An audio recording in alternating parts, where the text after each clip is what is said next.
Hello students, आज जो हम स्टडी करेंगे वो वेक्टर एडिशन स्पेशल केसेस का स्टडी करेंगे। वेक्टर एडिशन स्पेशल केसेस का आज हम स्टडी करेंगे। जनरली कल हमने वेक्टर एडिशन का पैरेललोग्राम लॉ ऑफ मेथड जो था उसको सॉल्व किया था, उसका एनालिटिकल मेथड सॉल्व किया था टू वेक्टर के एडिशन का। ठीक है, तो आज जो उसके कुछ स्पेशल केसेस हैं उसी फार्मूले के, उसी लॉ के। तो देखिए, टू वेक्टर्स को या तो हम पैरेलल, टू वेक्टर्स को हम किस तरह से ले सकते हैं, या तो पैरेलल लिया जा सकता है, या टू वेक्टर्स को एंटी पैरेलल लिया जा सकता है, या फिर एक वेक्टर दूसरे वेक्टर का परपेंडिकुलर लिया जा सकता है। तो हमारे पास थ्री कंडीशंस हैं, थ्री केस हैं किसी वेक्टर को लेने के। Number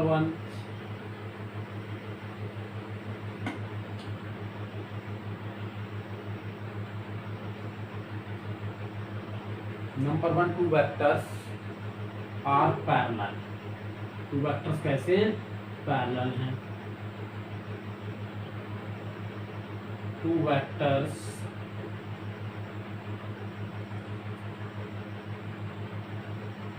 are parallel. Two vectors parallel हैं, then theta is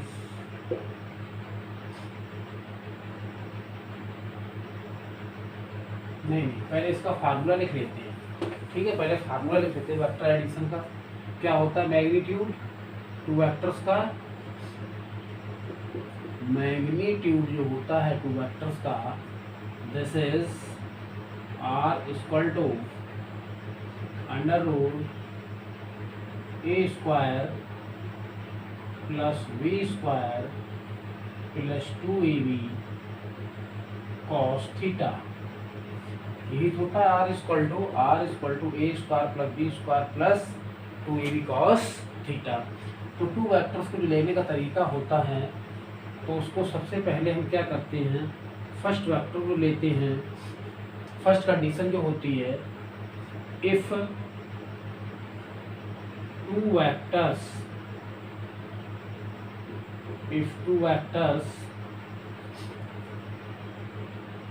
are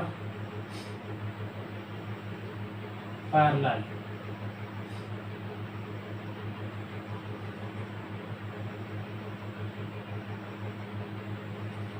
if two vectors are parallel, अगर दोनों वेक्टर पैरेलल हैं, देन थीटा मीन्स उन दोनों के बीच का angle, then theta is 0 degree. उन दोनों के बीच का एंगल कितना है? Then theta is 0 degree. कहने का मतलब देखिए, जो मैग्नीट्यूड होता है वेक्टर्स का, A square B square plus 2ab, यहाँ तक तो देखिए ए कांस्टेंट रहेगा, बी कांस्टेंट रहेगा। ठीक है, ये दोनों कांस्टेंट रहेंगे। 2ab डिपेंड किस पे करता है? एंगल डिपेंड करता है। ये एंगल ही हमें बताएगा कि टू वेक्टर्स के मैग्नीट्यूड का रिजल्टेंट कब हमारा हाई होगा, कब हमारा लार्ज होगा, और कब हमारा क्या होगा, मिनिमम होगा, और कब हमारा 0 होगा। इसी से हमें पता लगेगा थीटा से। तो ए बी 2ab ये तो कांस्टेंट रहता है, ए और B vector A vector B दोनों कांस्टेंट रहेंगे, लेकिन चेंज क्या होगा? एंगल चेंज होगा। उसी एंगल के अकॉर्डिंग हम ये कंडीशन ले रहे हैं। तो पहला कंडीशन भाई हमारा क्या हो जाएगा? टू वेक्टर्स पैरेलल हैं। दूसरा हम क्या रख सकते हैं कि एक वेक्टर दूसरे वेक्टर का कैसा है? एंटी पैरेलल है। थर्ड कंडीशन क्या रख सकते हैं कि एक वेक्टर दूसरे वेक्टर का कैसा है? परपेंडिकुलर है। इसके अलावा हम कोई कंडीशन नहीं ले सकते हैं। हाँ, ये जरूर है, अगर आपका क्वेश्चन दिया हुआ हो the angle between vector A and vector B 60 degree, तो वहाँ पर आप अप्लाई कर सकते हैं। लेकिन यहाँ पर इन केस ऑफ डेरिवेशन, ठीक है, तो यहाँ पर एंगल 60 नहीं लिया जा सकता है। यहाँ पर वही एंगल लेंगे, पैरेलल, एंटी पैरेलल, परपेंडिकुलर क्यों नहीं लेंगे? अगर मान लीजिए 60 लिया तो हमें 30 भी लेना पड़ेगा, तो उससे हमारा एक पर्टिकुलर सेंटेंस नहीं बन पाएगा। ठीक है, कि टू वेक्टर्स के बीच एंगल 30 तो क्या होगा? तो एक क्वेश्चन हमें जब न्यूमेरिकल सॉल्व करेंगे इससे रिलेटेड, तो वो क्वेश्चन बताएगा कि हमें टू वेक्टर्स के बीच एंगल 30 हुआ तो उसका रिजल्टेंट कितना आएगा।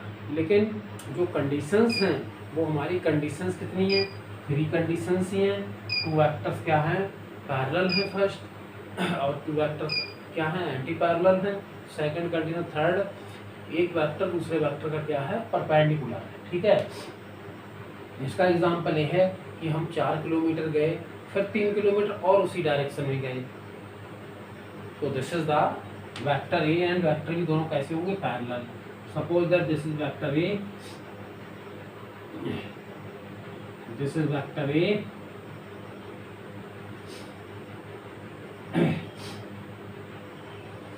And this is vector B. एक वेक्टर ए है, दूसरा वेक्टर क्या है, यहाँ पर बी है, सेकंड वेक्टर इज बी।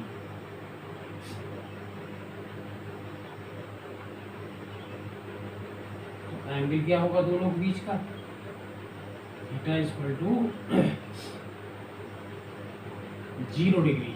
ठीक है, एक डायरेक्शन में हम गए 3 किलोमीटर या 4 किलोमीटर, फिर उसी डायरेक्शन में हम 5 किलोमीटर और चले गए। This is the example of parallel. Okay, देखिए R equal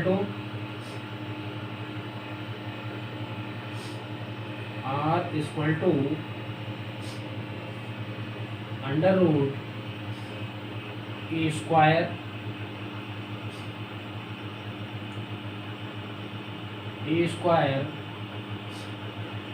plus B square plus 2ab cos theta में 0 डिग्री, कॉस थीटा में 0 डिग्री। तो देखिए R equal to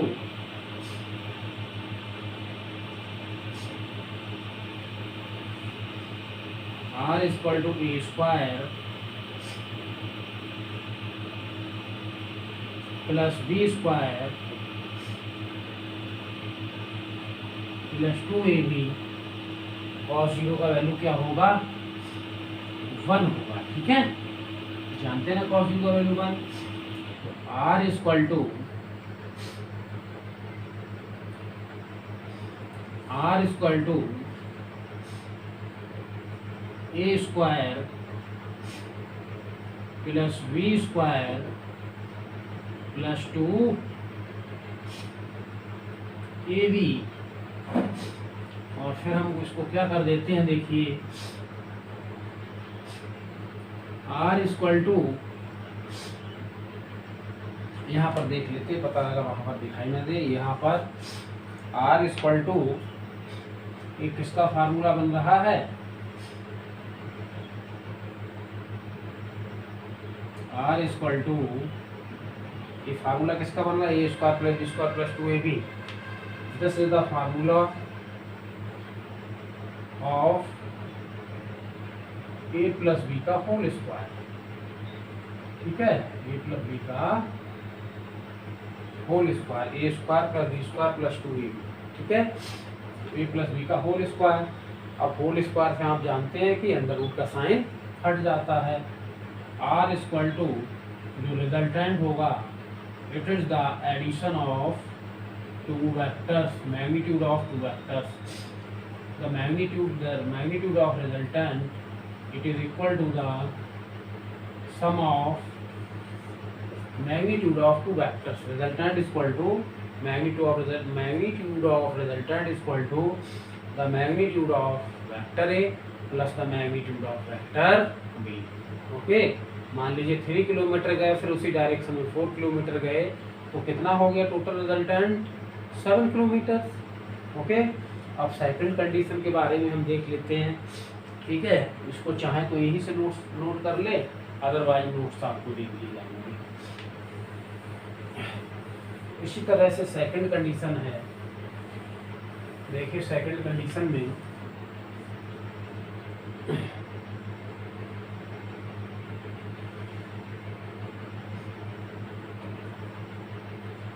if 2 vectors are anti parallel. अगर दोनों वेक्टर कैसे हैं, if two vectors are anti-parallel, then theta is 180 degree. तो angle देखिए दोनों वेक्टर के बीच कितना होगा, 180 डिग्री अगर दोनों वेक्टर पैरेलल हैं। कहने का मतलब 4 किलोमीटर हम ईस्ट डायरेक्शन में गए और 5 किलोमीटर वेस्ट डायरेक्शन में आ गए, ठीक है, या 3 किलोमीटर वेस्ट डायरेक्शन में आ गए। ओके क्लियर, मतलब ये 3 किलोमीटर ईस्ट में गए और 2 किलोमीटर कहाँ आ गए, वेस्ट में। तो ये क्या है भाई, ये क्या है, एंटी पैरेलल वेक्टर होंगे नहीं होंगे। तो this is vector A and this is vector V. इस तरह से 2 वेक्टर्स दिए हुए हैं।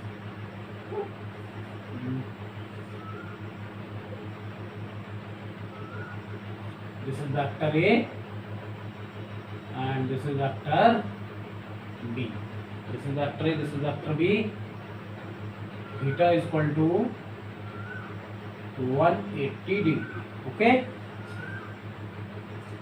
ठीक है। We have r is equal to under root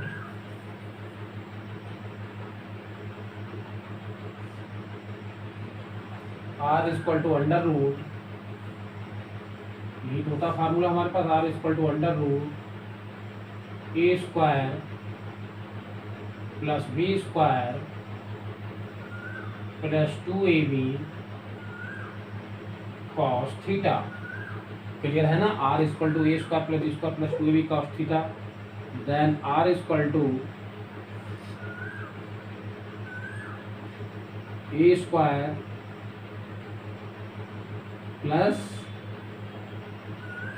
B square, A square plus B square plus 2ab cos theta. जब क्या पुट करेंगे, 180 डिग्री। तो cos 180 डिग्री का जो वैल्यू होता है, नोट कर ले एक तरफ यहाँ पर, cos 180 डिग्री का जो वैल्यू होता है वो -1 होता है। क्या होता है, -1। ये वैल्यूज मैथमेटिक्स वालों को भी याद लर्न करनी पड़ेंगी और बायो वालों को तो लर्न करनी ही करनी है। मैथमेटिक्स वाले चलो 12th की ट्रिग्नोमेट्री पढ़ लेंगे, 10th में भी ये वैल्यूज होते हैं, शायद होते नहीं होते हैं। r is equal to under root A square plus B square plus 2ab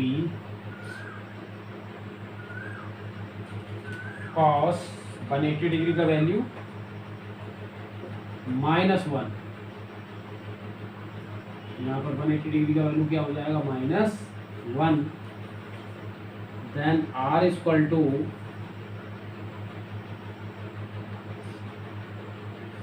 under root A square plus B square minus का 2ab से मल्टीप्लाई करेंगे, -2ab। इसको हम लिख सकते हैं अंडर रूट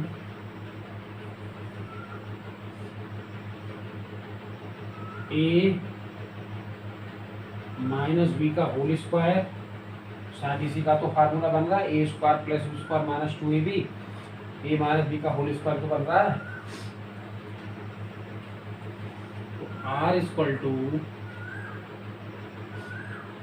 ए स्क्वायर से रूट चला जाएगा नहीं, तो स्क्वायर से रूट चला जाएगा, ये आप जानते ही। तो a minus B, r is equal to A minus B. Clear, r is equal to A minus B. तो वेक्टर ए से क्या चला जाएगा, वेक्टर बी सब्ट्रैक्ट हो जाएगा। अगर दो वेक्टर कैसे हैं, एंटी पैरेलल हैं। मान लीजिए 5 किलोमीटर हम 3 किलोमीटर ईस्ट में गए और 2 किलोमीटर कहाँ आ गए, वेस्ट में आ गए, तो कहा जाए टोटल हम कितना चले भाई, जो हमारा डिस्प्लेसमेंट होगा कितना होगा, तो डिस्प्लेसमेंट 3 - 2 कितना रहा डिस्प्लेसमेंट, 1 किलोमीटर। ठीक है, ओके क्लियर। अब देखिए थर्ड पॉइंट हम पढ़ते हैं, चाहे यहीं से नोट कर लें या फिर नोट्स से आप नोट कर सकते हैं। Now third point is if two vectors, third point is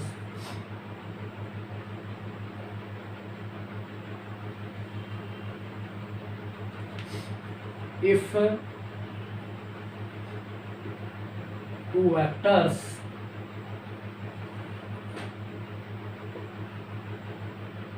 two vectors are perpendicular,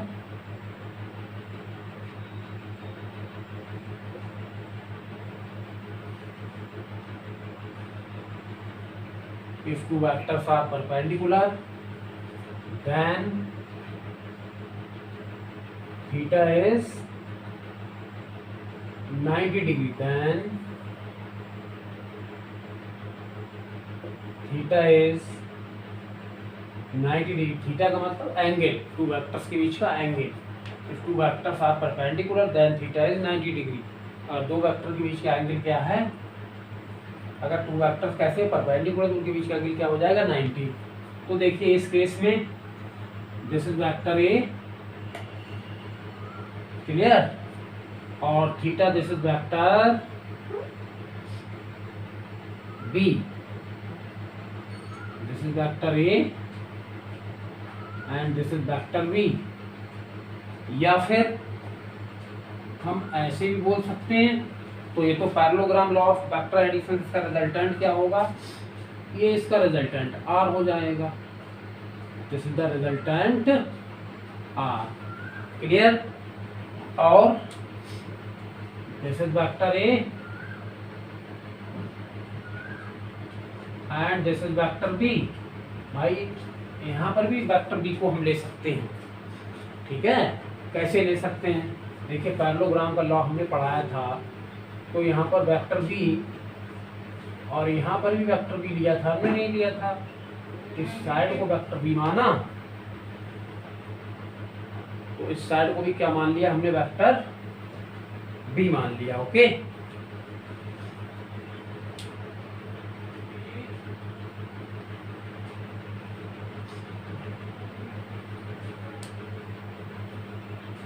clear भाई, इसको ए भी वेक्टर बी है, ए भी वेक्टर बी है, तो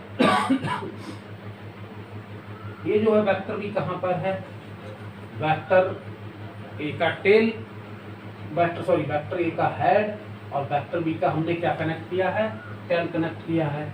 यहाँ पर हमने क्या किया है, वेक्टर ए का टेल और वेक्टर बी के टेल से कनेक्ट किया है, ठीक है। तो दोनों ही मेथड हमारे सही है। बता सकते ये जो मेथड होगा ये हमारा हो जाएगा ट्राइएंगल मेथड, मतलब ट्राइएंगल मेथड के अकॉर्डिंग हो जाएगा, ये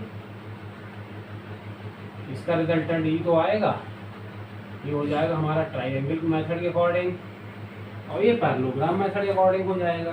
तो कोई भी दिक्कत नहीं है, this angle is 90 degree, this angle is 90 degree, तो ये भी वेक्टर बी है, ये भी वेक्टर बी है, शर्त ये है, कंडीशन क्या है, देखिए यहाँ पर हमने वेक्टर बी के टेल को वेक्टर बी के टेल से कनेक्ट किया है। यहाँ पर देखिए अगर इसके नज़रिए से देखते हैं, पैरेललोग्राम में अगर इस वाले साइड को देखते हैं तो हम क्या करते हैं, वेक्टर बी का टेल वेक्टर ए के हेड से कनेक्ट करते हैं, क्लियर। तो R equal to under root A square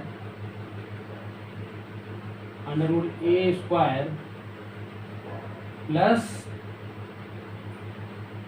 A square plus B square plus 2ab cos theta, ठीक है। अब थीटा देखिए क्या होगा यहाँ पर, थीटा आप लोग जानते हैं, ये थीटा कितना है 90 डिग्री, तो यहाँ पर थीटा हमने 90 डिग्री पुट कर देंगे, under root A square plus B square plus 2ab cos 90 degree, ठीक है, कॉस 90 डिग्री। तो आर इक्वल टू कॉस 90 का वैल्यू कितना होता भाई, कॉस 90 का जो वैल्यू है वो 0 होता है, कॉस 90 का वैल्यू 0, तो A square plus B square, cos 90 का वैल्यू 0 रखेंगे तो यहाँ पर 0 आ जाएगा, तो resultant magnitude, the magnitude of resultant A square plus V square, A square plus V square, okay, R equal to under root A square plus V square. Clear हो गया ना, मेरी समझ से अब तो आपकी समझ में आ जाना चाहिए, बिल्कुल बाकायदा सारी चीज़ें आपको लिख दी हैं, तो इसको आज आपको तैयार करना है, नोट्स को आपको लिखना है। Thank you.